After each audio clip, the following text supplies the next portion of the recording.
Hello! Une agence secrète organise une expérience sociale brutale, où les gens sont confrontés à un dilemme, manger le plus possible ou partager ta dernière bouchée avec des gens que tu ne connais même pas, mais qui pourraient mourir de faim à cause de ta cupidité. Gorenge, qui voit le meilleur chez les gens et croit qu'ils peuvent tous parvenir à un accord, participe également à l'expérience. Mais ses rêves sont rapidement brisés par la dure réalité, et il devra lui-même faire des choses terribles pour survivre. Sera-t-il capable de contrôler les parties les plus sombres de sa personnalité et sortir de la fosse? Dans une cuisine richement décorée, le chef supervise soigneusement le processus de cuisson. Il semble être le responsable d'une usine entière et il se promène parmi les nombreux ouvriers qui préparent avec diligence les plats les plus exquis à partir des meilleurs ingrédients. Un homme nommé Gorenge se réveille dans une étrange pièce en béton. Son voisin, un étranger âgé, lui dit qu'ils sont au niveau 48 et qu'ils passeront le mois prochain ici. Who are the ones above? They are the people who reside above us. C'est la fosse, une structure spéciale dans laquelle les gens au niveau inférieur sont forcés de manger ce que leurs voisins de niveau supérieur leur laissent. Pour ça, une plateforme traverse chaque jour un trou rectangulaire qui abaisse la nourriture du premier au dernier étage, s'arrêtant brièvement à chaque niveau pour que les habitants aient le temps de manger. L'homme est distant et il ne tend pas la main vers Gorenge. Back to your side of the room, Goreng. Mais le vieil homme se présente quand même. Trimagasi est heureux d'être à ce niveau car ils auront assez de nourriture. Le trou s'étend profondément et la faim attend ceux qui vivent en bas. Trimagasi est ici depuis de nombreux mois et il sait de quoi il parle. Gorenge essaie de négocier avec les résidents des autres étages, mais il est clair pour le vieil homme qu'il ne faut pas parler aux étages inférieurs et ceux des étages supérieurs ne répondront pas. Telles sont les lois tacites de la fosse. Trimagasi en a assez de parler et il se prépare à manger. La plateforme s'approche, le vieil homme saute sur la nourriture comme un animal. It's what they didn't want. Well, obviously. Gorenge regarde avec dégoût la table empilée de rebuts et de plats renversés, et il ne touche pas à la nourriture. Il voit le regard condescendant du voisin d'en haut. Trimagasi est surpris qu'il reste un peu d'alcool, car apparemment il y a des abstinents qui vivent au-dessus d'eux. Il invite le gars à manger quelque chose, et Gorenge prend une pomme de la table. Trimagasi termine le vin de la bouteille, la jette après la plateforme, avant de cracher dans le trou. Why'd you do that? It's for them to eat, and the ones below. What if the ones above did the same?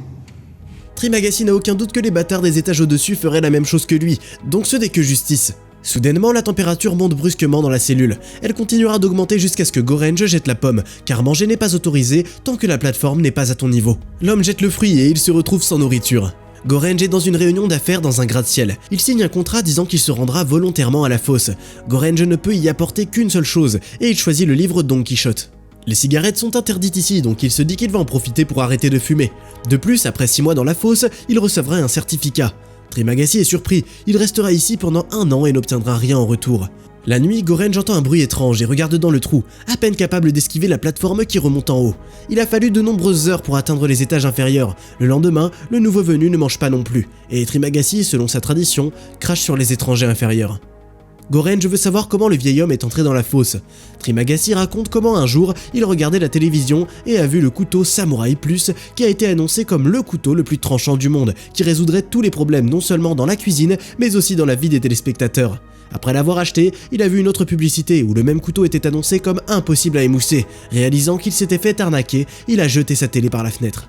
And it fell on a fucking illegal immigrant that was passing by.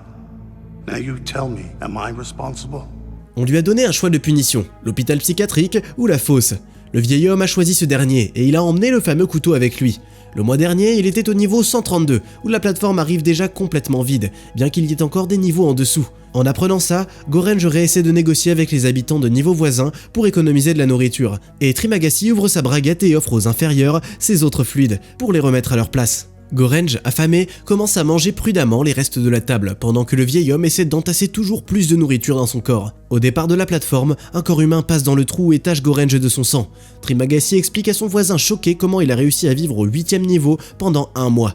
Au sommet, tu es toujours bien nourri, et l'apparence de la plateforme n'apporte aucune joie. Certaines personnes perdent donc complètement leur soif de vie, à cause de l'ennui et de l'insignifiance. Gorenge, qui croit encore en la justice et pense trop à la vie, serait en danger justement.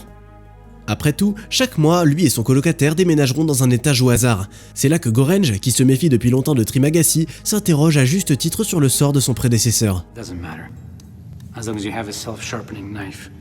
And your companion disappeared after you were in a level where there's hardly any food, and you don't seem to have been fasting for a month. Le vieil homme tente d'échapper aux accusations quand la plateforme apparaît avec une fille dessus, Miharu. Le vieil homme la connaît parce qu'elle descend tous les mois pour retrouver son enfant. Gorenge est à nouveau choqué que des enfants puissent également entrer dans la fosse et il tente d'aider la jeune fille blessée. Elle se tait et elle continue sa descente. Trimagasi ajoute que Miharu tue ses compagnons de cellule afin que le mois prochain, il y ait une chance qu'elle soit réunie avec son fils. Il est tout à fait possible que les gens qui tombent d'en haut soient son œuvre. Mais lui-même n'a pas tué son voisin. Ensemble, ils ont mangé le reste de ceux qui sont tombés sur la plateforme d'en haut. Le mois suivant, son compagnon de cellule a été simplement libéré. La plateforme descend et les voisins en bas attrapent Miharu et la traînent par terre. Mais la fille ne se laisse pas faire. Après avoir rapidement laissé 2 cadavres derrière elle, elle remonte sur la plateforme. Trimagasi lui demande de lire Don Quichotte.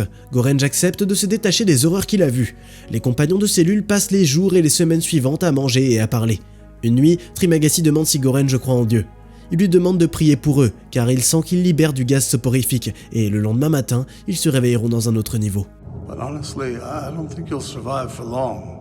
Who cares? We can't go back. Gorenge se réveille et se retrouve fermement attaché au lit. Le vieil homme rapporte qu'ils sont au niveau 171. Les gens ne rêveraient même pas d'avoir des restes ici, donc immobiliser un voisin plus jeune et plus fort, ça va de soi. Ils mourront de faim pendant 1 semaine, puis Trimagasi commencera à couper les morceaux de Gorenge. Il promet même, généreux comme il est, de les partager avec son captif. L'atmosphère est complétée par des cris de désespoir de ceux qui ont vu à quel étage ils sont descendus. Pour soulager sa conscience, le vieil homme commence à s'adresser à son voisin non pas comme un humain, mais comme un escargot, qui est purgé et mariné pendant un certain temps, avant de se retrouver à table. 1 semaine plus tard, c'est l'heure du premier repas. Gorenge essaie de faire appel à l'humanité de son voisin en disant qu'il ne tiendra pas ceux qui ont créé la fosse responsables de sa mort, mais lui et lui seul. Ça ne touche pas le vieil homme, et il poignarde Gorenge dans la jambe alors que la plateforme arrive soudainement avec Miharu. La fille blesse le vieil homme et libère le gars, qui contrairement à beaucoup a été gentil avec elle. Enragé, Gorenge rampe vers Trimagasi et le tue avec le samouraï plus. Plus tard, il se réveille et il voit que Miharu mange la chair du vieil homme. Elle apporte des morceaux et de l'eau à Gorenge, qui est toujours blessé, puis elle se dirige vers le bas. Pendant que dans la cuisine, le chef est furieux contre les cuisiniers à cause d'un cheveu tombé dans le dessert, Gorenge mange de la chair en décomposition et voit Trimagasi dans une hallucination. Le vieil homme dit que Gorenge a commis un meurtre et mange de la chair humaine, donc il n'est pas différent de son voisin impitoyable qu'il condamnait tant. You forced me to. No. I was helpless, but you showed no sympathy. Le mois se termine et Gorenge se réveille au 33e étage. Sa nouvelle colocataire, Imogiri, a emmené son chien avec elle. La femme était une employée à l'administration de la fosse qui a accepté la demande de Gorenge, et elle se souvient de son nom. Lors de l'interview, elle lui avait posé des questions sur sa nourriture préférée, et Gorenge avait choisi les escargots. À chaque nouvelle personne, le menu de la cuisine est mis à jour avec ses préférences. Imogiri est venue ici de son plein gré, et elle a choisi Gorenge comme colocataire, car il était le seul à avoir décidé d'emporter un livre avec lui. La femme parle de la structure de la fosse, que l'administration dit être un centre vertical d'autogestion. Il y a 200 étages au total, et si les gens distribuent de la nourriture intelligemment, il y en aurait assez pour tout le monde. Cette expérience vise à évoquer un sens spontané de la solidarité, mais Gorenge est déjà convaincu qu'il n'y a aucun espoir. Imogiri affirme également que seules les personnes âgées de plus de 16 ans sont envoyées dans la fosse. Elle divise sa nourriture en portions pour en donner la moitié aux chiens, et elle essaie de convaincre les gens d'en dessous de former des portions de taille égale sur les assiettes, pour eux-mêmes et les gens des niveaux inférieurs. Après avoir entendu ces idées, les voisins d'en dessous lui disent d'aller se faire, jusqu'à ce que Gorenge menace de déféquer dans la nourriture s'il n'écoute pas. Un jour, Miharu redescend sur la plateforme, sauf qu'elle n'arrive pas à se relever seule, et Gorenge et sa codétenue la mettent sur le lit pour l'aider à se remettre des blessures. La nuit, la Miharu affamée se lève du lit et mange le chien d'Imogiri. Gorenge tente de justifier les atrocités commises par la mère pour le bien de son enfant, mais Imogiri l'a également interviewée. La jeune fille est sans enfant, et elle est entrée dans la fosse avec un ukulélé. C'est une actrice qui voulait devenir une célébrité mondiale. She came on her own. Miharu est juste folle et cherche un enfant imaginaire. Imogiri n'a aucune raison de mentir, la femme est en phase terminale d'un cancer, et il ne lui reste pas longtemps à vivre. Elle est allée à la fosse pour essayer de faire une différence, mais avec la mort de son animal de compagnie, elle aussi semble avoir perdu tout espoir, et elle devient déprimée. Au prochain repas, le dernier jour du mois, Gorenge découvre les escargots qu'il a commandés sur la table. Le lendemain matin, il se réveille au 202e étage. Imogiri, qui disait qu'il n'y avait que 200 étages, s'était déjà suicidé. Les voix des voisins morts hantent Gorenge, l'exhortant à manger le corps de la femme. La psyché de l'homme est au bord d'exploser, mais il fait ce qu'il faut pour survivre. Et un mois plus tard, il rencontre un nouveau voisin au 6e étage. Baharat a apporté une corde qu'il veut utiliser pour grimper au sommet. L'homme croit en Dieu, et il prétend que c'est lui qui lui a dit de monter plus haut. Il parvient à convaincre les voisins de l'étage d'au-dessus de sécuriser la corde afin qu'ils puissent monter jusqu'à eux, mais au final, il se moque juste de lui, et il tombe presque dans le puits où sa corde disparaît. Gorenge voit que son voisin, comme lui, se soucie des idéaux, et pas seulement de la survie, donc il arrive à le persuader de descendre avec la plateforme et de garder la nourriture afin qu'il reste quelque chose pour les personnes des étages inférieurs. Gorenge estime que la tour a environ 250 étages. Down a suicide. If we get food to the last level, we break the mechanics. et que s'ils n'arrivent pas à garder la nourriture, ils resteront sur la plateforme et remonteront au sommet avec celle-ci. Les compagnons s'arment avec des poutres métalliques du cadre du lit. Ils défendent farouchement et avec succès la nourriture, descendant de plus en plus bas, jusqu'à ce qu'ils rencontrent un homme qui connaît Baharat.